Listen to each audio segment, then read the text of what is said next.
परिक्रमा, सात कोस की देव परिक्रमा, सात कोस की देव परिक्रमा। गंगा नाम वीर रामा मेरो मनवा, मैं तो गोवर्धन के नवमर वीर रामा मेरो मनवा।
और उन्होंने कहा कि लाला तेरो गोवर्धन तो बड़ो विशाल लग रहा है महाराज, ये छोटो नहीं लगे, चौड़ो लंबो है। क्यों? 21 किलोमीटर की परिक्रमा है गोवर्धन जी महाराज की। वहां पहुंच के कन्हैया से सभी ने कहा कि बताओ कन्हैया अब क्या करें। तो कन्हैया कहने लगे कि मेरे गोवर्धन पादा सर्वोमेगम सर्वथा स्मृत्वा ततिष्ठता सांगोलम महा। गोविंद के स्नान करवा रहे हैं तो गोविंद ने एक रूप अपना बनाकर उस गोवर्धन पर्वत पर विराजमान हो गए। सभी सुबह से शाम हो गई स्नान कराते कराते, पर गोवर्धन जी महाराज के तो नाखून भी नहीं भिजे। क्यों? कि यमुना थोड़ी दूर है वहां से। कहने लगे कि कन्हैया हम तो थक गए, हमारे बस की बात नहीं है, अब तुम ही कोई रास्ता निकालो तो निकाल लो, नहीं स्नान तो हो गए। कन्हैया ने कहा कि सभी नेत्र बंद कर लीजिए। उसी समय सभी ने नेत्र बंद किए। कन्हैया ने अपने मन से ही वहां गंगा प्रकट कर दी और नाम हो गया मानसी गंगा।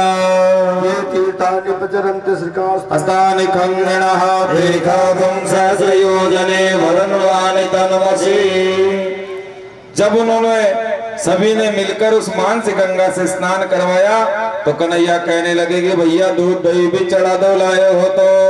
ओम पयः पृथिव्यां पयः खदी कुपयो दिव्यांतरिक्षे पयोदाः पयस्पते स्मृतिसे संतुमयम्। जब दूध दही इत्यादि से स्नान हो गया तो कन्हैया कहने लगे कि भैया अब शुद्ध जल से स्नान करवा दो। शुद्धवालो सरस्वतवालो मणिवाल तुआसिनाः शेतः शेताक्षोर्णस्ते रुद्राय पशुपते करणाय मालिप्ता रौद्रा नभो रूपाः पार्जन्याः। फिर कन्हैया कहने लगे कि भैया स्नान हो गया हो तो मेरे गोवर्धन भगवान को गिरिराज महाराज को वस्त्र और उपवस्त्र लगवा दो। ओम सुजातो ज्योतिका सहस्र में वरुथे मासे तसेवासो अग्नि स्वरूप गुण संवयस्व विवावसो ब्रह्म ज्ञानम प्रथमं पुरसाद श्रीमितः सुरजो वेन आवा सबदुल्या उपमा से विश्वाह सप्तसयो निम सप्तसे विवाह सबने कहा कि महाराज अब क्या करें कि जल छोड़ो और चंदन लगाओ। ओम श्री खंड चंदन देवम गंधादेश मनोहरम विलेपनम सुरश्रेष्ठ चंदनम प्रतिगृह्यता। अब अक्षत लगा दो। ओम अक्षर नमी वदंत प्रिया धूप तेस्तोस्ते सुमानो विप्राण विष्टिया मतियो जाविंद्रते हरे।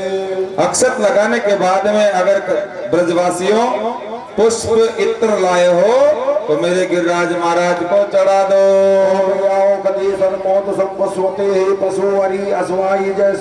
वीरुदः पार इक्ष्वणाः ओम त्रयंबकं यजामहे सुगंधिं पुष्टिवर्धनम् उर्वारुकमिव वंदनान् मृत्युर्मुक्षीयमामृतात्। अब कन्हैया कहने लगे कि भैया अगर कुछ धूप बत्ती लाए हो तो लगा दो, नहीं तो हाथ साफ करके और जो भोग लाए हो ना वो मेरे गिरिराज महाराज को चढ़ाओ। मही पतक समीपकंद्र से ओम चंद्रमा मनसो जाते चक्षो हो सूर्यो जायत शोद्रं द्वायि सुप्राण समुखाद निरजायत। अस्तो प्रशाल्यन। जब कन्हैया कह रहे हैं कि भैया भोग लगाओ तो सबने भोग लगाना प्रारंभ कर दिया और कन्हैया जो गिरिराज महाराज बनकर बैठे हैं सभी से प्रसाद लेकर ग्रहण कर रहे हैं। ओम नभ्यासीदंतरिक्षं शेषनो देव हो समोर्ततः पृथिव्यां भूमृतसः शोद्रं तथा लोकान् कल्पयन्ना। ओम प्राणाय स्वाहा अपानाय स्वाहा समानाय स्वाहा दहनाय स्वाहा व्यानाय स्वाहा अंत्याचमन्यम्। एक बूढ़ी मैया थी, वह जल्दी से वहां नहीं पहुंच पाई। अब इसका प्रसाद रसोई में ही बन रहा था। जैसे उसको आवाज लगी कि गोवर्धन जी महाराज की पूजा शुरू हो गई गिरिराज महाराज की, उसने वहीं से हाथ जोड़ के कहा कि हे गिरिराज महाराज, मैं वृद्धावस्था में हूँ और तेरा पूजन प्रारंभ हो गयो और मेरी तुमसे प्रार्थना है कि मेरे प्रसाद को तो महाराज यहीं से स्वीकार कर लो। ओम प्राणाय स्वाहा ओम ज्ञानाय स्वाहा ओम अपानाय स्वाहा ओम समानाय स्वाहा। गिरिराज महाराज ने एक हाथ को इतना लंबा किया कि उसकी रसोई में जाकर उस प्रसाद को बड़े प्रेम से ग्रहण कर गए। एक सखा था जो कन्हैया के बगल में खड़ा था, वो कहता है कि कन्हैया मुझे तो ऐसा लगता है ये जो गिरिराज महाराज ना तेरे जैसो ही लग रहा है, एक जैसी शक्ल दिखती है। कन्हैया ने कहा कि तू भी भोग लगा ले जाके, नहीं पीछे रह जाएगा। उसको वहां से भोग करने लगवाने के लिए भेज दिया। सभी गोपवासियों ने भोग लगाया। आप में से भी कोई आकर गिरिराज महाराज का पूजन करना चाहे तो आकर पूजन कर सकता है और प्रत्येक पूजन करने वाला पूजन करके अपने भक्तगण अपने स्थान पर जाकर बैठ जावे। यहाँ भीड़ न करे, एक एक करके आवे और परमात्मा के स्वरूप का पूजन करें। सच्चिदानंद रूपाय विष्णु पत्यादि हेतवे। कन्हैया ने कहा कि यह तुमसे नहीं रुकेगा। कन्हैया से गोपवासी ब्रजवासी कहने लगी, गोकुलवासी कि हमारे पास लठियां हैं, अभी इसमें सहारा लगा देते हैं और तू थोड़ी देर आराम कर ले। 2 घंटे की बात है। कन्हैया कहने लगे कि ब्रजवासियों यह तुमसे रुकने वाला नहीं है। तो ब्रजवासियों ने कहा कि कन्हैया जब तुम अकेले रोक सकते हो तो हम सब मिलकर क्यों नहीं रोक सकते। कन्हैया कहते कि मैं तो भगवान हूं, मैं तो ईश्वर हूं। ब्रजवासी कहते हैं कि भैया तुमने ऐसा कौन सा कार्य किया है जो तुम ईश्वर हो। कन्हैया कहते हैं कि मैंने पूतना का उद्धार किया है, तृणावत का उद्धार किया है, शक्तासुर का उद्धार किया, वत्सासुर का उद्धार किया, वकासुर का उद्धार किया, अगासुर का उद्धार किया, धेनुकासुर का उद्धार किया। तो ब्रजवासी कहने लगे कि तुमने कौन सा बड़ा काम कर दिया कन्हैया, इनका तो हमने भी उद्धार किया है। कैसे? अरे भैया तुमने इनका उद्धार किया तो मरे मराए में दौलत हमने भी लगाए हैं, कौन सा बड़ा काम कर दिया। जब वो नहीं माने तो कन्हैया कहने लगे कि ठीक है तुम्हारी जैसी इच्छा, तुम थोड़ा सहारा लगा लो, मैं अपनी अंगुली को उठा लेता हूं। जैसे ही कन्हैया ने अपनी अंगुली का स्पर्श वहां से हटाना चाहा तो लकड़ियां चटपट चटपट होके टूट गई और कन्हैया से कहने लगे ब्रजवासी की कन्हैया बचा लो, ये हमसे नहीं रुकेगा। कन्हैया ने पुनः अपनी अंगुली पर गोवर्धन महाराज को धारण कर लिया। ओ गिरना पड़े, गिरना पड़े, गिरना पड़े गोपाल, गिरवर गिरना पड़े, गिरना पड़े गोपाल, गिरवर गिरना पड़े, गिरना पड़े गोपाल, गिरवर गिरना पड़े, गिरना पड़े गोपाल, गिरवर गिरना पड़े।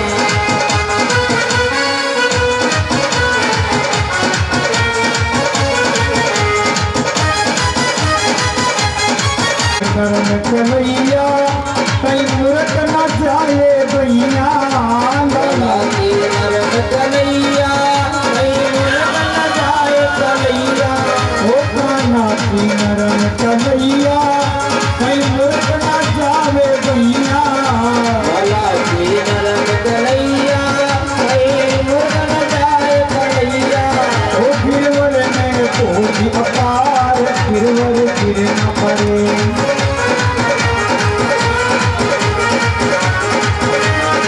गिरना पड़े गोपाल, गिरवर गिरना पड़े, गिरना पड़े गोपाल, गिरवर गिरना पड़े।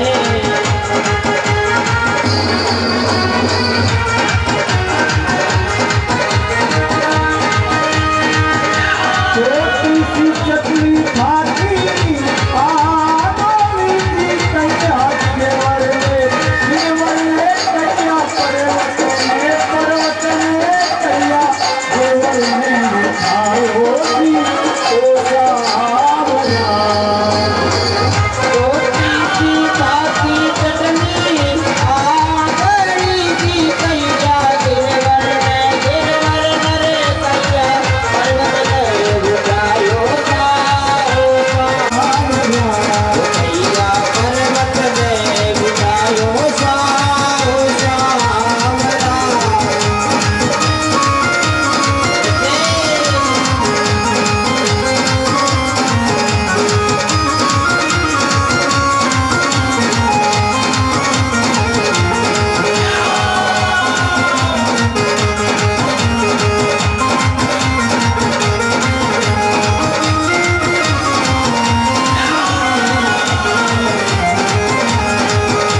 पूजा कर गोर धन की परिक्रमा कर ले गिरवर की पूजा कर गोर धन की परिक्रमा कर ले गिरवर की फिर सब संकट मिट जाए तो पूजा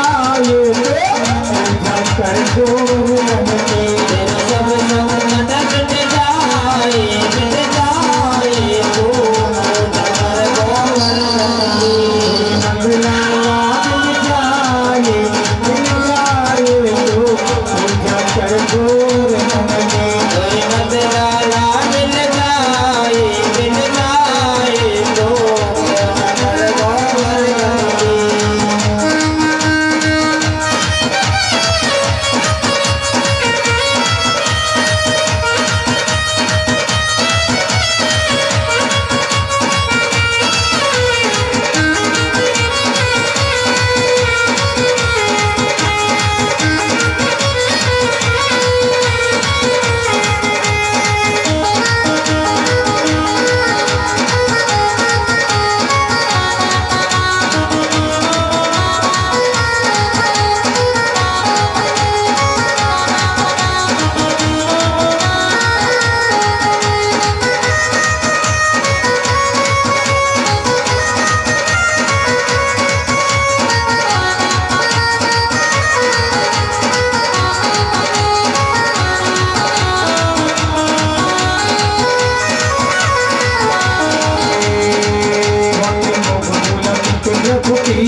चढ़े भक्त चढ़े दूध की धारे ओ धारे तेरे हाथ में तो विराज रहे श्री गोवर्धन महाराज महाराज मेरे माथे मुकुट विराज रहे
भवानी सविता नमामि आरती गाऊं गिरधर तेरी आरती गाऊं बाक बिहारी तेरी आरती गाऊं बाक बिहारी तेरी आरती गाऊं मोर मुकुट तेरे शीश पे सोए मोर मुकुट तेरे शीश पे सोए प्यारी बरसी मेरो मन मोहे ओ प्यारी बरसी मेरो मन मोहे देख छवि गलिहारी में जाऊं गिरधर तेरी आरती गाऊं चरणों से निकली गंगा प्यारी चरणों से निकली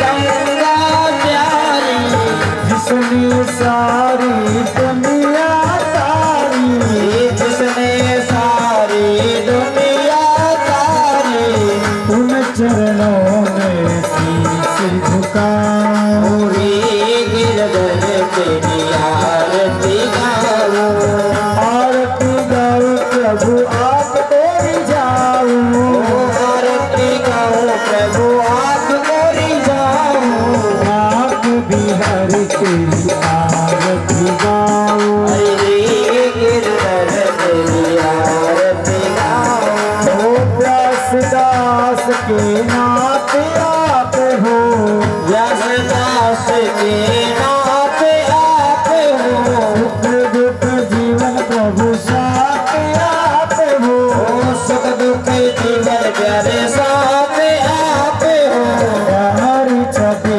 तेरी मनों में बसाओ गिरधर तेरी आरती गाऊं श्री हरिदास के प्यारे तुम्हें हो श्री हरिदास के प्यारे तुम्हें हो मेरे मोहन जीवन धन हो मेरे मोहन जीवन धन हो बार बार तेरा दर्शन पाऊं गिरधर तेरी आरती गाऊं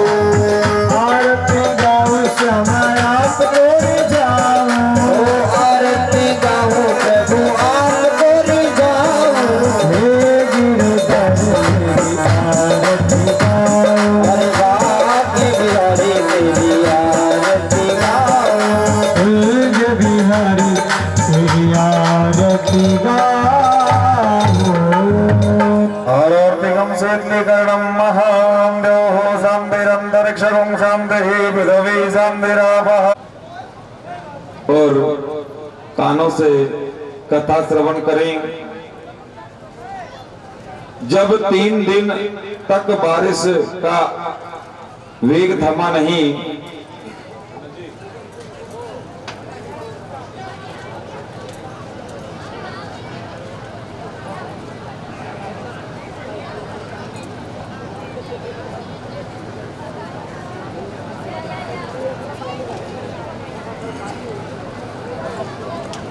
तो सभी गोपगणों ने किया। तो सुखदेव जी कहते हैं कि परीक्षित, इसके पीछे एक पौराणिक इतिहास है। एक बार शंकर भगवान से पार्वती कहने लगी कि महाराज मैं ब्राह्मण को भोजन कराते हूँ पर मेरे मन को शांति नहीं मिलती है, कोई ऐसा ब्राह्मण लाओ जो चकाचक भोजन करे और जब तक उसको खुद को ये महसूस या मेरे को ऐसा महसूस नहीं हो जावे कि दोनों में से एक थक गया, तब तक भोजन करना मेरे मन के अनुसार मैं संतुष्ट नहीं हो पाती। भगवान अगस्त ऋषि के पास में पहुंचे और कहा कि महाराज कल को निमंत्रण है, जिमने आओ। वो पहुंचे, कुटिया पर अच्छा आसन लगाया, भोजन की व्यवस्था करी। भोजन जैसे प्रारंभ किया तो थाल में जैसे ही भोग आ गया तो अगस्त ऋषि को हंसी आ गई। उस भोजन को देखकर हंस रहे हैं। तो पार्वती कहने लगी कि महाराज क्यों हंसते हो, भोजन करो। कि देवी मैं तो ये विचार करो हूँ, इसको नाक में डालू, इसको कान में डालू, कैसे कौन से रास्ते से ले जाऊं, इतने से भोजन से मेरे क्या होगा। देवी कहने लगी कि आप प्रारंभ करिए, प्रसाद और आ जाएगा। आपके लिए भी देखो प्रसाद आया है, शांति का दान करें, बैठे बैठे प्रसाद लें और कथा सुने। तो अगस्त जी महाराज का नाम संकीर्तन प्रारंभ हो गया भोजन का। अब तो जैसे ही उनके थाल में भोजन परोसने आवे तो अगस्त जी से कहने लगे कि खीर प्रसाद लाओ, हलवा प्रसाद लाओ, चूरमा प्रसाद लाओ, पूरी प्रसाद लाओ। अखंड हरि भोजन नाम कीर्तन चल गया। जैसे हरि का नाम लेते ना वैसे अखंड भोजन प्रारंभ हो गया। सुबह से शाम हो गई, रात्रि निकल गई, दूसरा दिन हो गया, एक दिन और निकल गया और देवी हार कर बैठने ही वाली थी और भगवान से कहने लगी कि महाराज कुछ इशारों तो करो कि थोड़ा धीमी गति से लेवे। गणेश जी महाराज का ध्यान करके बुलाया तो गणेश जी महाराज हलवाई बन के जर पलटा कंधे पे रख के रिद्धि सिद्धि को लेके आ गए और भंडार गृह में रसोई कक्ष में पहुंचे और वहां पे अष्ट सिद्धि और नवनिधि के दाता सहित सब वहां भंडारी बन गए। और अगस्त जी महाराज उस प्रसाद को अनवरत पा रहे हैं। पार्वती को पसीना आ गया, सब थक गए। गणेश जी रिद्धि सिद्धि सब थक गए। देवी ने कहा कि महाराज जब आधा भोजन हो जावे थोड़ा पानी पी लिया करते हैं। अगस्त जी महाराज कहने लगे कि जब देवी आधा भोजन हो जाएगा ना मैं अपने आप जल की व्यवस्था मांग लूंगा, मैं जल मांग लूंगा। अब 7 दिन हो गए, अखंड भोजन चल रहा है। देवी भाग के भगवान शंकर के चरणों में गिर गई और कहने लगी कि महाराज अब मेरे से और व्यवस्थाएं नहीं होंगी और आज मैं सत्य कह रही हूं, ऐसो ब्राह्मण मेरे घर पे दोबारा मत लाइए। भगवान शंकर कहने लगे देवी और खिला ले तेरी मन की शांति के लिए। तू कह रही थी ना मेरे मन को संतुष्टि नहीं होती है ब्राह्मण को भोजन कराने से, तो और तेरे मन में कोई कसर रह गई हो तो अभी कह दे। देवी ने कहा कि भगवान मैं सत्य कह रही हूं कि ऐसा ब्राह्मण दोबारा भूल के भी मत लाना। जब भगवान शंकर ने अगस्त जी महाराज की ओर इशारा करके कहा कि भक्त की भावनाओं को ठेस नहीं पहुंचाते हैं महाराज, अब इसको यहीं इस भोजन का जो संकीर्तन चल रहा है इसको यहीं बंद कर दो। उसी समय अगस्त जी महाराज को जमाई आ गई, डकार आ गई और कहा कि देवी, तो देवी वहां से जल्दी से बाहर आई। हाँ महाराज हो गए तृप्त। अगस्त जी महाराज कहने लगे कि हाँ देवी अब हम जल पिएंगे। कितना जल पियोगे महाराज? कि देवी 7 दिन और 7 रात्रि भोजन किया है तो 7 दिन और 7 रात्रि ही जलपान करेंगे। पार्वती कहने लगी कि महाराज हमारी बस की कौन है, और कोई जगह ही व्यवस्था करो, मैं आपको इतना जल व्यवस्थित करके नहीं दे सकती हूँ। भगवान शंकर ने कहा कि आप योगी महात्मा है, द्वापर में कृष्ण अवतार होगा, गोवर्धन धारण होगा, इंद्र रुष्ट होगा, प्रकोप के द्वारा जल बरसेगा, उसको आशीर्वाद देता हूं कि आप ही ग्रहण कर जाना। और वही आशीर्वाद उनका जो था, उसके आशीर्वाद से आज अगस्त जी महाराज उस गिरिराज महाराज के नीचे खड़े हैं अंजलि बनाकर और सारे जल को पी रहे हैं। दूसरा सुदर्शन चक्र जो भगवान का है, वो चारों तरफ घूम घूम के उस बरसात को सुखा रहा है। शेष नाग महाराज आ गए, शेष अवतार बलराम जी भैया हैं, अपने दूसरे रूप से फुंकार लगा लगा के उसको सुखा रहे हैं। इस प्रकार वहां तो धूल उड़ रही है।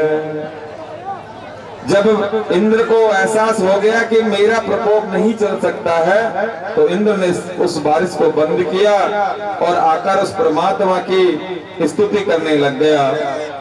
भगवान ने उसके अपराध को क्षमा कर दिया कि पिता गुरुस्त्वं जगताम दीशः दुरत्य कालोपात दंडः हिताय स्वेच्छातनुभिः समीहसे मानम जगदीश मानिना।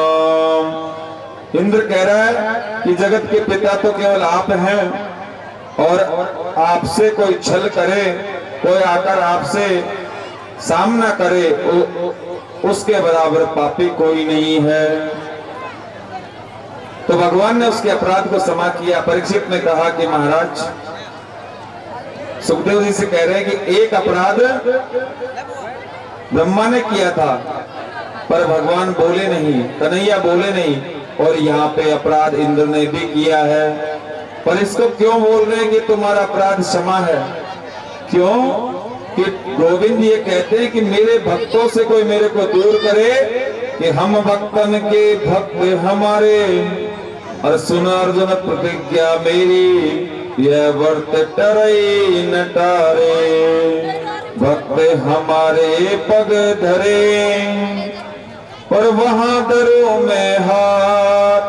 कन्हैया से दूर किया था और इंद्र ने अपराध किया है, लेकिन सारे ब्रजवासी उनके समीप रहे हैं, इसलिए इंद्र का जो दोष था उसको माफ कर दिया। सुखदेव जी कहते हैं कि परीक्षित, उस परमात्मा के कोई नजदीक रहता है और उन भक्तों को कोई नजदीक लाने के लिए कोई प्रयास करता है, तो परब्रह्म उन भक्तों से ज्यादा उनको नजदीक लाने वालों पर प्रसन्न होते हैं। एक दिन वन में गैया चरा रहे थे, तो उन्होंने सखाओं से कहा कि पास में यज्ञ हो रहा है, पंडितों से जाओ, ब्राह्मणों के पास प्रसाद ले आओ। वहां गए, पंडितों ने मना कर दिया। जब पंडितों ने मना कर दिया तो लौट के आ गए और कहा कि महाराज, जो यज्ञ पंडित हैं, ब्राह्मण देवता, उन्होंने मना कर दिया कन्हैया। तो उन्होंने कहा कि जाओ और जो यज्ञाचार्य हैं, उनकी धर्म पत्नियां, यज्ञ पत्नियां हैं, उनसे जाकर प्रसाद लेके आओ। जब उनके पास गए, उनको प्रसाद दे दिया। देवभूमि देवा शृणोपम कृणस्या कृष्णस्यादेदकारिणः प्राप्ताञ्जानीत भद्रं वो गोपेनः नो रामश्चोदितानः। कन्हैया कहते हैं कि जाओ और उन यज्ञ पत्नियों के पास में, जो ऋषि पत्नियां हैं, उनके पास में जाओ, उनसे प्रसाद ले आओ। और न गृहं गृहमें अत्यो ग्रहणे गृहमुच्यते, न गृहं गृहमें अत्यो ग्रहणं गृहमुच्यते। मनुस्मृति में लिखा हुआ है कि ईंट और पत्थर से बने हुए घर को गृह नहीं कहते हैं, घर नहीं कहते हैं। जिस घर में नारी की पूजा हो और नारी को सम्मान मिले, उसी को गृह कहा जाता है, उसी को घर कहा जाता है। और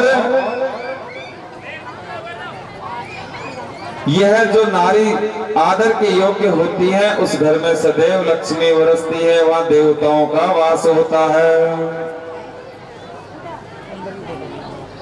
जब सखा इनके थे बाल सखा वो प्रसाद लेकर आ गए तो वो यज्ञ ऋषि पत्नियां भी इनके साथ दर्शन करने के लिए आ गई।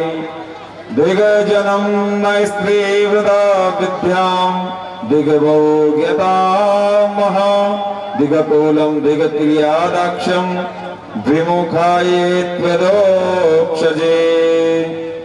जब वो वहां पे आ गई तो उन ब्राह्मणों को मन में धिक्कार उत्पन्न हो गया कि धिक्कार है हमारे जीवन को जो हम उस पर ब्रह्म को नहीं पहचान पाए, और एक हमारी भार्या है जो अपने इस भोजन को ले जाकर उस पर ब्रह्म को प्रसाद के स्वरूप में खिला रही है। और अगर किसी राक्षस कुल में या दुष्ट बुद्धि जीवियों के जो दुष्ट बुद्धि वाला होता है उसके घर में कोई संस्कारवान बेटी आ जावे तो उस घर को सुधार देती है, और अगर कोई ऐसी वैसी आ जावे तो मामलों बिगाड़ देवे है। एक जगह कथा हो रही थी, एक सेठ जी थे, उनके यहाँ हरि की कथाएं चल रही थी। तो सेठ जी कहने लगे कि महाराज मेरी जो बड़ी बहू है ना उसमें दुर्गा देवी आवे है, थोड़ा संभल के कथा करना। हमने कहा ठीक है। जैसे ही वहां मंगलाचरण करके कथा आरंभ हुई और सेठानी की जो बड़ी बहू थी वो आकर गर्दन हिलाने लग गई और कहने लगी कि बंद कर दो, बंद कर दो इस कथा को। हम माइक बंद करके और बैठ गए। मैंने कि बताओ क्या करें। कहने लगी कि मेरे नाम का नारियल नहीं फोड़ा। हमने हमारे जो सहयोगी पंडित जी थे उनसे कहा कि 5 नारियल इसके सिर में फोड़ दो। तो कहने लगी कि 5 फोड़ो या 11 फोड़ो पर मेरे नाम का फोड़ो, मेरे सिर में मत फोड़ो। और फिर कहने लगी कि मेरे नाम का दीपक नहीं जलाया, मैं इस कथा को नहीं होने दूंगी। ऐसे करते करते 20 मिनट निकल गए। हमने कहा कि देवी जी शांत हो जाओ। कहने लगी कि मेरे को नहीं जानते, मैं दुर्गा हूं। जब 30 मिनट से ऊपर का समय हो गया तो हमने कहा देवी अब शांत हो जाओ। वो नहीं मानी। तो हमने हमारे एक पंडित जी थे उनको बुलवाया और कहा कि आप भी बालाजी को बुलवाओ। महाराज अपने बालाजी महाराज को आप भी बुलवाओ और इस दुर्गा को शांत कराओ। जैसे ही हमारे पंडित जी महाराज में बालाजी आने लगे तो दुर्गा कहने लगी कि ये कौन है। तो वो हमारे जो महाराज थे उनमें जो आ रहे थे वो कहने लगे कि मैं बालाजी हूँ और इस देवी को ठिकाने लगा के ही छोड़ूंगा। उसी समय वो देवी वहां से रफू चक्कर हो गई। सेठ जी ने कहा कि महाराज आपने तो हमारी देवी को भगा दिया।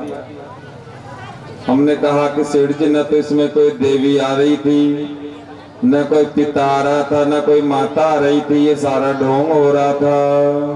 दुर्गा देवी 11 वर्ष की आयु से पहले छाया दे सकती है, जो भी निमित्त मात्र की, या 50 वर्ष की जब हो जावे महिला उसके बाद आती है। जब मासिक धर्म प्रारंभ हो जाता है तो महाराज कोई देवी वेवी नहीं आती है और बालाजी भी नहीं आते। पंडित जी ने भी वैसे ही किया था जैसे वो बहू कर रही थी। तो एक कलयुग है और इसमें देव शक्ति आती तो है लेकिन क्षण भर के लिए आती है, बाद में तो फिर वो करंट ही चलता है। बोलो वृंदावन बिहारी लाल की। तो जिस घर में अगर कोई सुलक्षणा कन्या आ जावे तो दुष्टों के घर को भी उतार देती है। अब कन्हैया ने विचार किया कि आज मैं शरद पूर्णिमा का समय आ गया था और इन गोपियों को भी ज्ञान दे दूं, इनके मन में अभिमान है। शरद रात्रि थी तो उन्होंने वन में जाकर अपनी मुरली की धुन इतनी मधुर बजाई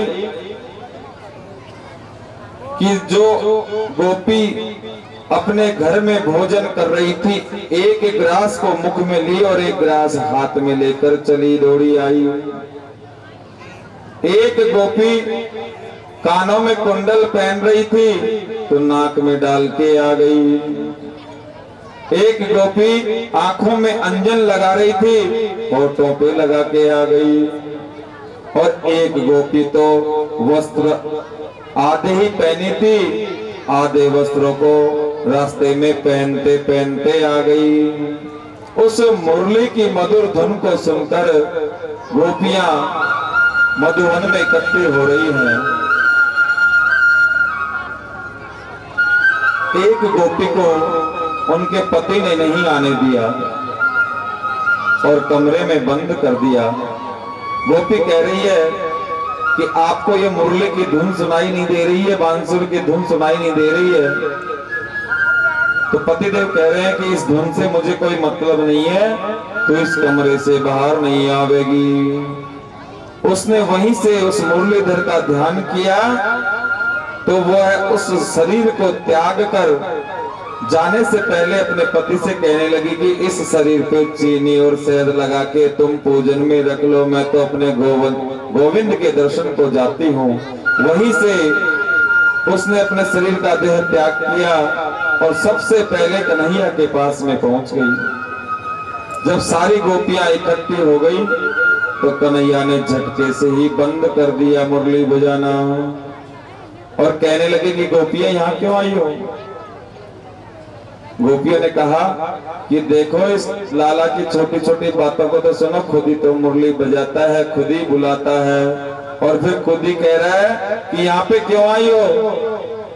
निसम्य गीतम नंद गवर्धनम वजा स्त्रियम कृष्ण गृहीत मानस। कि गोविंद तेरी इस धुन में तो हम अपने चूल्हे का जो बर्तन चौका था उसको भूल के आ गए।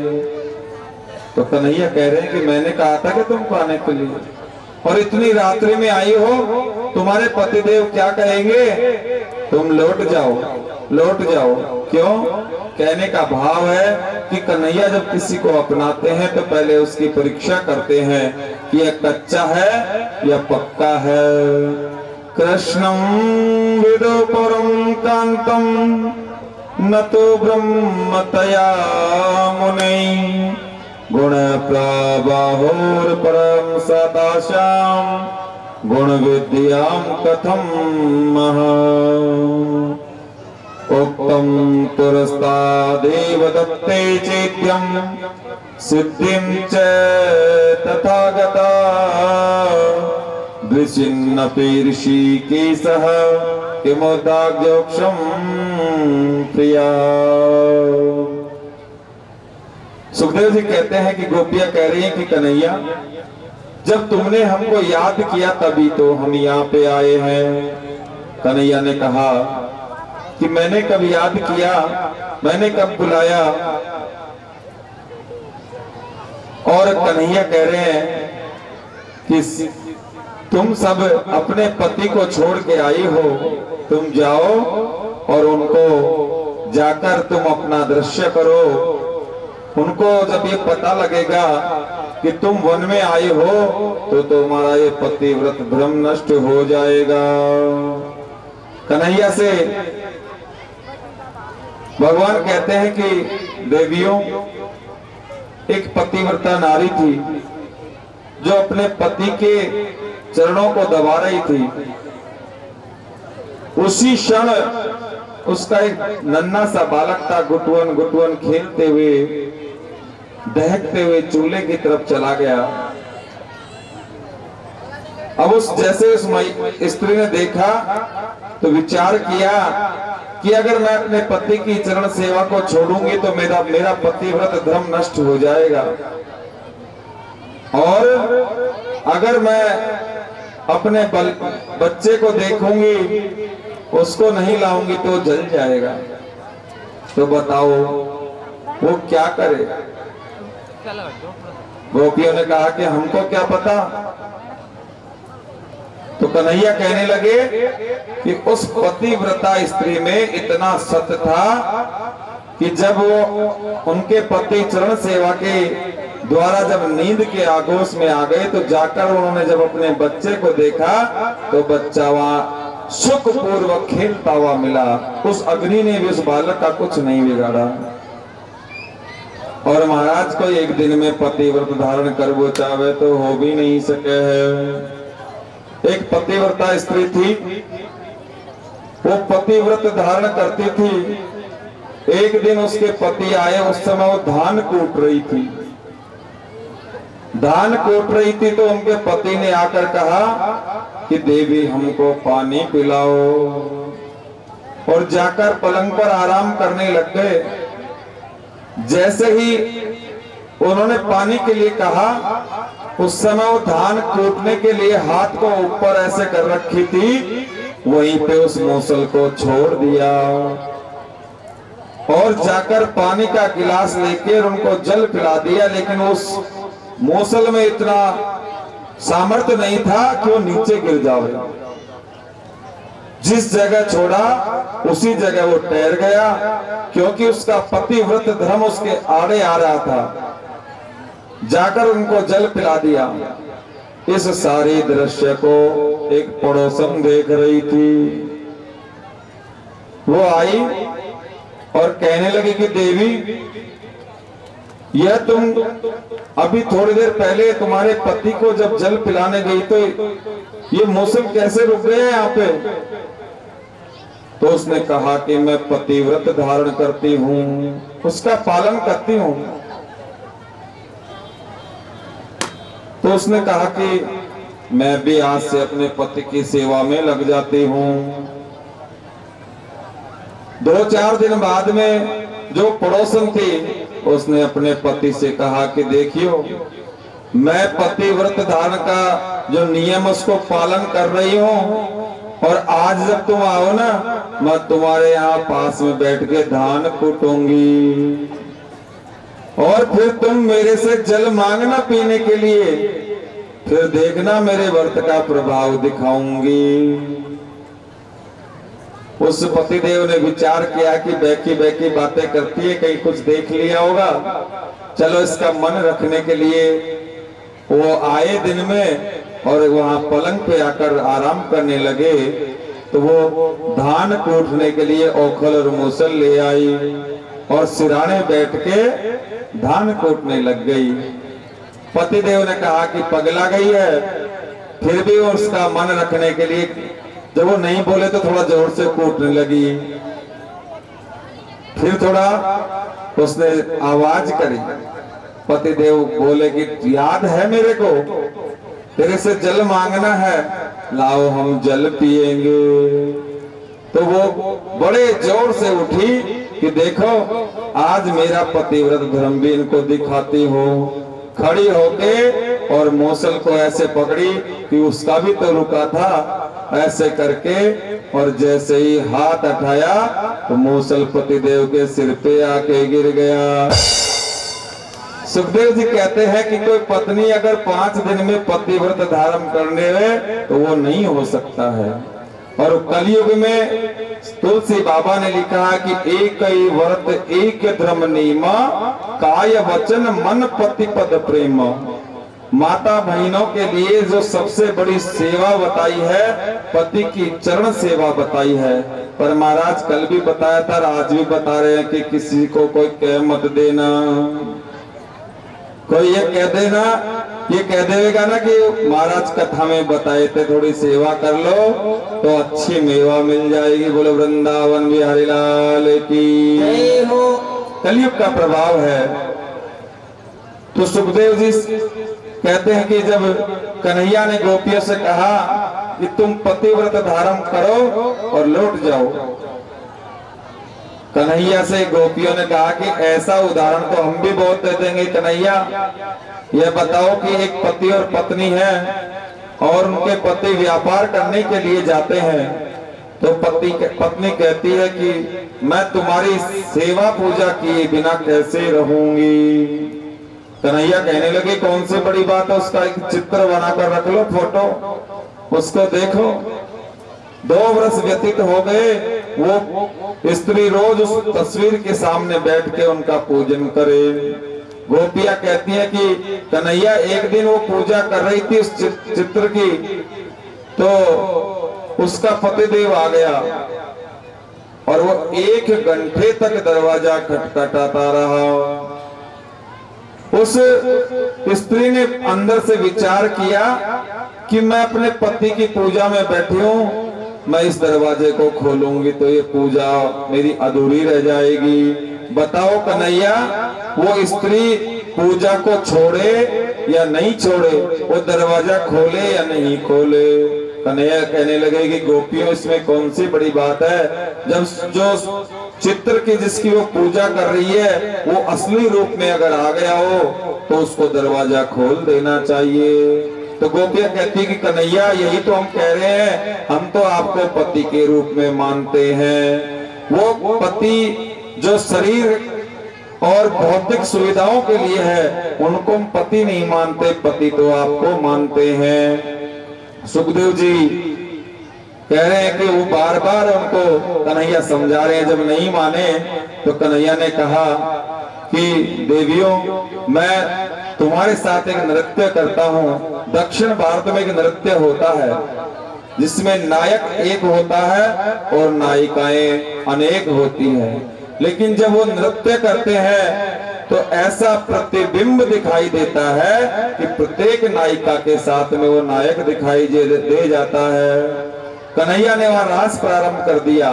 गोपियों के मन में थोड़ा सा भाव जागृत हो गया कि देखो आज कन्हैया हमारे संग नाच रहे हैं। उसी क्षण कन्हैया वहां से अंतर्ध्यान हो गए और जाकर राधा जी के पास में बैठ गए। जब कन्हैया नहीं मिले तो गोपियां उनको आवाज देती है, उनको ढूंढती है कि हे नाथ हे रमण पृष्ठ क्वासि क्वासि महाभुज। हे नाथ, हे रमण, हे वल्लभ, उसी ये 3 प्रकार से जैसे आवाज दी, तीनों रूप में वहाँ ठाकुर जी साक्षात विराजमान हो गए, जो आज भी प्रत्यक्ष देखने को वहाँ मिलते हैं। जब वो थोड़ा आगे बढ़ी, पीपल मिला, पीपल से पूछा तो पीपल ने भी मना कर दिया। तुलसी मिली, तुलसी ने भी मना कर दिया। और जब पृथ्वी देवी से पूछा तो उन्होंने भी मना कर दिया। गोय दोय गोपी बिच बिच माधव, उनको वो झांकी याद आ रही है कि हर गोपी के बीच में माधव था, वो कहाँ चला गया। तो उन्होंने कहा कि ऐसा करो कि उस कन्हैया का ध्यान करो और उस स्वर्णिम आभामयी झांकी के दर्शन करो कि लाले मेरे लाल की जित देखो तित लाल, लाल देखन में गई और मैं भी हो गई लाल। गोपियों ने कहा कि उस कन्हैया को मन से याद करो, मन से रिझाओ, ऐसा करो एक कन्हैया बन जाओ और उसकी जैसी लीलाएं करो, वो कन्हैया ही हमें दिखाई देने लग जाएगा। एक तो गोपी कन्हैया बन गई, एक पूतना बन गई, एक उसको उठाकर मारने लग गई, ऐसी लीलाएं कर रहे हैं। अब राधा के साथ जब कन्हैया जा रहे हैं तो राधा ने कहा कि कन्हैया मेरे से चला नहीं जावे है। कन्हैया ने विचार किया कि इसको भी अभिमान हो गया। कन्हैया कहने लगे कि मैं थोड़ा नीचे होता हूँ, मेरे दोनों कंधों पे बैठ जाना। जैसे ही कन्हैया बैठने को नीचे हुए, राधा जी बैठने को हुई और कन्हैया वहां से भी अंतर्ध्यान हो गए। जब वहां से अंतर्ध्यान हो गए तो कन्हैया को ढूंढते ढूंढते राधा गोपिकाओं के पास में आ गई और उन्होंने आकर पूछा कि कन्हैया को देखा है, तो उन्होंने मना कर दिया। उसी समय उन गोपिकाओं ने और राधा जी ने एक सुंदर गान किया है जिसको कहते हैं गोपी गीत। और गोपी गीत कैसा किया है कि वो रो भी रही है, गीत गा भी रही है और बतला भी रही है। अब महाराज एक मुंह से ये तीन चीजें कैसे हो सकती हैं? ये महिलाओं की विशेषता है, ये महिलाएं ही कर सकती है, पुरुषों से नहीं होता है। जो गोपी गीत किसी को देखना हो तो जब किसी की यहाँ बेटी की विदाई हो है ना, उस समय देख लेना, इतना लंबा तो घूमता सा होगा और ऐसे स्वर में रोती है वो कि उनके बराबर किसी को दुख नहीं हो रहा है। और जब घूमता उठा के देखे तो लेस मात्र भी आंसू नहीं मिलेंगे देखने को। और वो रोती भी रहती है और कहती भी है कि जल्दी करो, लेट हो जाएगी, जल्दी करो।